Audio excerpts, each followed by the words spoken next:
여러분 안녕하세요. 영양사 윤뻔입니다. 반갑습니다.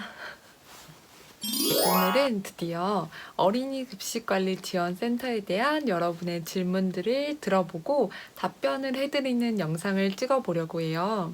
밑에 달린 댓글들을 하나하나 읽고 답변을 해보는 시간을 가지도록 하겠습니다. 네, 첫 번째는 아이디 최주영님의 질문이었는데요.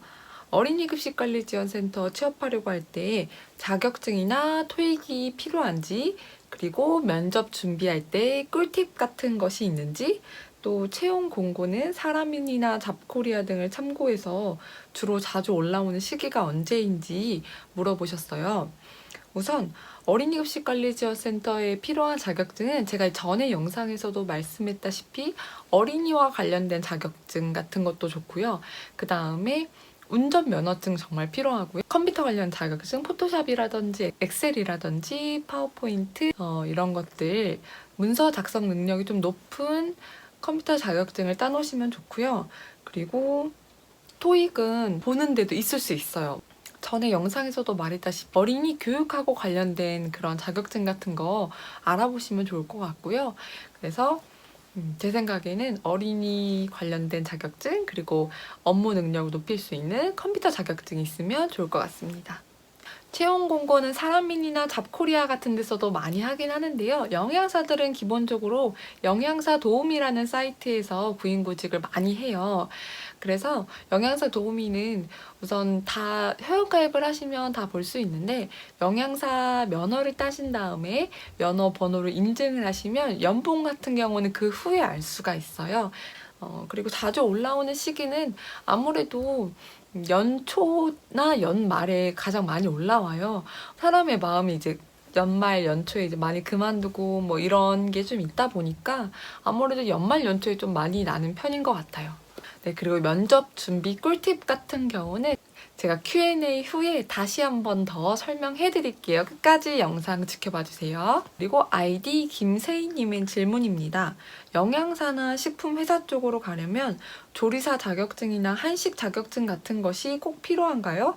또 알바 경험도 많이 따지는지 궁금해요. 영양사나 식품회사 쪽 가시려면 조리사 자격증 있으시면 사실 정말 좋아요. 영양사는 기본적으로 한식이나 양식 둘 중에 하나는 좀 있는 것이 좋거든요. 그거는 어린이 급식 관리 지원센터뿐만 아니라 영양사나 식품회사에서 일할 때 조리나 식품 자체에 대한 이해도로 그 자격증이 평가가 되기 때문에 자격증은 학교 다니실 때 보시는 것을 꼭 추천해 드립니다. 알바 경험은 글쎄요, 아마 영양 쪽이랑 관련된 거 아니면 굳이 그렇게 많이 보지는 않을 것 같아요. 제 생각에는. 네.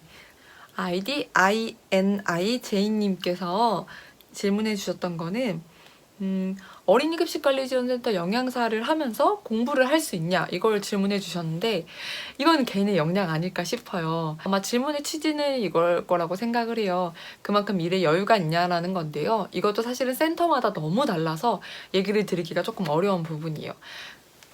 저희 센터 같은 경우 제가 처음 입사했을 때는 저희 센터가 처음에 개소를 했을 때였어요.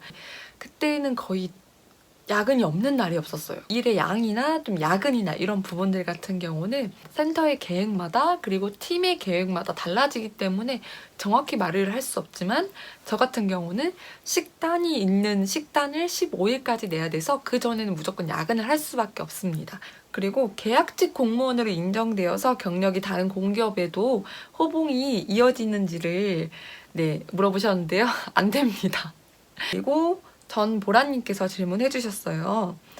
키즈랜드 이벤트 담당 아르바이트를 1년 정도 했는데 이 부분도 자소서에 도움이 될까요? 라고 했는데 이런 아르바이트는 좀 도움이 될 것 같아요. 아무래도 어린아이들을 상대하고 어린아이를 응대할 수 있는 그런 좀 기술이 있으시잖아요. 그래서 이런 부분들은 좋은 장점이 될 것 같고 좋은 이력이 될 것 같은데, 이게 좀 눈에 띄려면 이걸 자소서에 넣어야 된다고 생각을 해요. 그래서 키즈랜드에 관한 부분을 내가 강조하고 싶다, 내가 어린이들을 그만큼 잘 상대하는 사람이다라는 걸 강조하고 싶을 때는 키즈랜드스 일했다는 걸 이력서 경력 외에도 자소서에 넣어서 그걸 이야기로 풀어가시면 훨씬 더 면접 보실 때 좋아하실 것 같아요.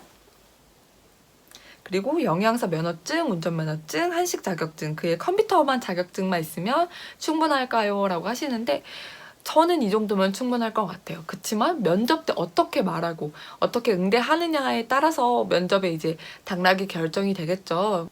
경쟁률이 좀 세지긴 했지만 어쨌든 이 정도 자격증이나 면허나 경력 정도면 네, 어느 정도 이력서에서는 나쁘지 않은 거라고 저는 생각을 합니다. 면접관님의 생각은 잘 모르겠네요. 그리고 유수연님께서 질문해 주셨어요. 아직 계약직 고용뿐이라 3년 정도밖에 근무를 할 수 없다고 들었는데 정확히 어떻게 되는지 알고 싶다고 질문해 주셨습니다. 이 부분에 대해서는 저 또한 한번 설명을 하고 싶었는데 잘 질문해 주신 것 같아요. 우선은 잘못된 정보는 3년 계약이 많기는 해요. 그런데 3년 계약이 많기는 한데 3년 계약이 끝나도 3년 후에 다시 재계약을 하는 경우가 정말 많습니다.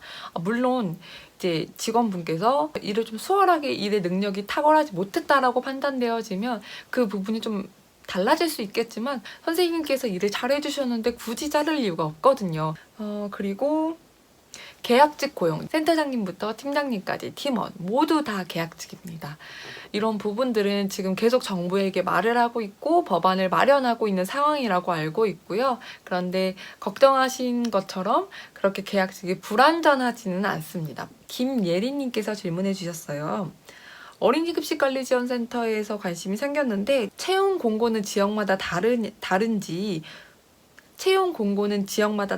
위탁업체 경력이 반영이 되는지 궁금하다고 해주셨는데요.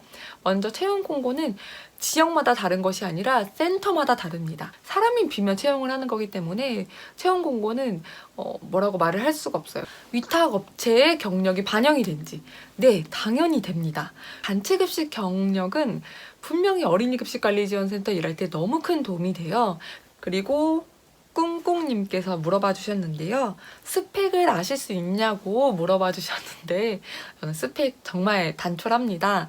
자격증 같은 경우에는 운전면허증, 모스 자격증, 그리고 중국어 자격증, 양식조리사 자격증 네, 이렇게 있었습니다. 지금은 추가적으로 아동요리 지도사 자격증도 취득하게 됐습니다. 그리고 어떤 분께서 또 질문해 주신 게 어린이급식관리지원센터 영양사도 내일 안 되나요? 라고 해주셨는데요. 네, 내일 안 됩니다. 어린이급식관리지원센터 영양사들도 급식소에 가서 위생관리를 하는 사람이기 때문에 저 같은 경우도 영양사 가운을 입고 머리를 다 망에 씌우고 묶고 가고요. 그리고 이제 귀걸이나 목걸이나 팔찌 같은 경우 다 빼고 출입을 합니다. 면접 꿀팁이라고 생각을 하는데요. 영양팀이나 위생팀에 가시는 분들은 혹시 어린이 교육을 할 수 있기 때문에 좀 밝은 모습을 보여주면 좋을 것 같아요. 그리고 기획팀에 가실 선생님 같은 경우는 문서 작업 능력이 정말 중요해요. 그래서 이력서 쓰실 때에도 띄어쓰기나 그리고 맞춤법, 물론 모든 이력서들이 다 그래야 되지만 더 많이 신경을 써주시고요. 컴퓨터 능력 자격증을 많이 쓰고 또 자소서에 본인이 좀 꼼꼼하다, 본인이 문서 처리 능력이 뛰어나다, 네, 그런 부분들을 써주시면 훨씬 좋을 것 같아요. 그리고 면접 꿀팁은 홈페이지를 들어가 보시는 걸 정말 추천해요. 어린이급식관리지원센터라고 네이버에 검색을 하시면 홈페이지가 나오거든요. 그래서 그거는 중앙어린이급식관리지원센터라고 해서 거기 나와 있는 정보 말고 본인이 살고 있는 지역구의 어린이급식관리지원센터를 한번 검색을 해보세요. 네이버나 다음 같은 데서 검색을 하시면 되거든요. 요새는 네이버에서 검색이 안 될 때도 있어요. 그러면 다음 가서 한번 검색을 해보세요. 이제 모든 걸 다 열람하실 수는 없으실 거예요. 그런데 어느 정도는 열람하실 수 있으실 거란 말이죠. 그래서 지금 이 센터가 어느 정도 규모인지 파악을 하시는 게 좋아요. 센터에서 추구하고자 하는 게 뭘까? 최근에 어떤 활동을 했을까를 알고 계시면 혹시 면접 때 임기응변으로 답변하실 수 있는 게 많아질 것 같아요. 그리고 네, 또 하나의 꿀팁은요. 경력직이신 분들은 이미 영양사 면허가 있고 또 보건증도 있으실 거예요. 그런데 이제 막 영양사를 따신 분들은 영양사 면허 아직 없으시잖아요. 합격자 발표 나자마자 바로 건강검진에서 바로 신청을 해주시고요. 그리고 혹시 모르니까 보건증이나 이런 것도 미리미리 해주시면 좋아요. 그래서 내가 지금 채용이 될 준비가 다 돼 있다는 걸 보여주시는 것도 좋을 것 같아요. 면접 때 어필하기 좋은 본인의 장점 같은 경우는 내가 어느 곳에서든지 수능력이 좋다, 습득력이 좋다, 이런 거 좋을 것 같고요. 좀 적극적인 성격이나 이런 것들도 어린이 급식관리지원센터에는 필요한 부분인 것 같아요. 그리고 좀 서류 처리 능력이 탁월하다, 내가 꼼꼼하다, 서류를 잘할 수 있는 그런 꼼꼼한 성격을 가지고 있다, 뭐 이런 것도 좋을 것 같고요. 그리고 내가 대인관계가 원만하다라는 것도 말씀해 주시는 게 좋을 것 같아요. 어린이급식관리지원센터의 경우에 제 또래 분들, 20대 초반의 또 분들, 20대 중반의 분들, 좀 비슷한 또래의 분들이 모여있는 경우가 정말 많아요. 그러다 보니까 아무래도 그 사이에 틀어지는 경우가 있다고 들었어요. 저희 센터는 사실 사이가 굉장히 좋은 편인데 본인이 대인관계가 원만하다라는 걸 장점으로 기재하셔도 좋을 것 같아요. 네, 그리고 마지막으로 지금 현재 어린이급식관리지원센터의 방향성, 흐름들에 대해서 말해보려고 하는데요. 어린이급식관리지원센터 정말 많이 바뀌고 있고요. 현재 흐름은 어린이급식관리지원센터가 어린이뿐만 아니라 전 연령의 복지시설이라든지 영양사가 없는데 급식이 이루어지는 그 모든 곳에 전 연령을 케어할 수 있는 그런 센터로 거듭나지 않을까 제가 한번 예상을 해봅니다. 저희 센터 선생님들도 그렇게 많이 생각을 하세요. 왜냐면 어린이들이 이제 점점 줄어들고 있는 나라의 추세가 그렇잖아요. 어린이집이나 유치원이 점점 없어질 수밖에 없거든요. 그래서 어린이급식관리지원센터가 어린이뿐만 아니라 전 연령적으로 관리를 하기 위해서 정부에 계속해서 법안을 마련하거나 일을 하는 것들을 중앙어린이급식관리지원센터나 식약처에서 도와주고 있고요. 여기까지 질의응답과 그리고 저희 생각들을 말해봤는데요. 어린이급식관리지원센터에 지원하실 때에는 몇 가지 기억하시면 될 것 같아요. 우선은 적극적인 자세, 좀 원만한 대인관계 정말 필요해요. 왜냐면 저희에게 딱딱하신 조리사님, 원장님 만나서 싹싹하게 원장님, 조리사님, 학부모님, 뭐 친구들, 우리 아이들 안녕, 친구들 안녕 해야 되는데 싹싹한 성격, 어디서나 네, 밝게 웃을 수 있는 그런 성격 정말 필요할 것 같고요. 그리고 업무 처리 능력, 서류적인 업무 처리 능력도 좀 뛰어나야 될 것 같아요.